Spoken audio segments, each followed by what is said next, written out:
I believe in hope. When I was young, my dad would always tell me that I had to work hard and never lose hope. This is the story of my dad that made me believe in hope.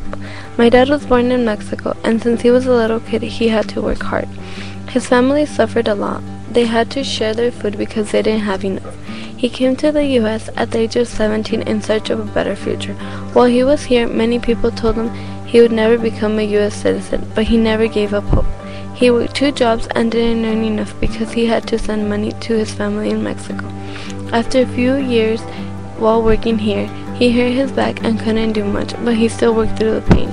A few years later, he was deported and came back, but while working, he cut off 3 fingers. The doctor saved 2, but one was too cut up to be fixed. He got his citizenship the year after I was born, and he fixed a residency for my mom and his parents. He always told me that even though those experiences were hard, never lose hope, and I never have, and he's my example for it. Why? Well, because even though his injuries, he works hard to give my sister and me a better life.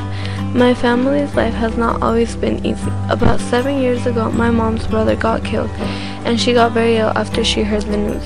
But with the little hope we had, she got better. I have always been responsible with my school studies, but sometimes it gets very difficult.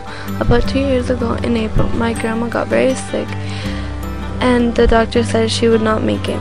I had to make a choice whether to stay in school or go to Mexico with my parents and sister.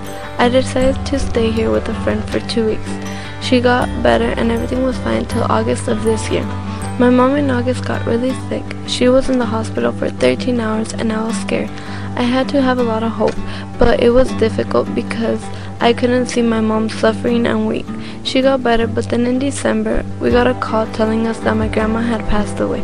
I had to leave to Mexico with my dad and leave my sister and mom behind. I cried and screamed and finally remembered what my grandma had once told me. She had told me that if she died, I should not be sad because she was in a better place. Even though I've had a hard life, I never lost hope. It's what always keeps me going. Everyone should always have hope. This is what I believe in.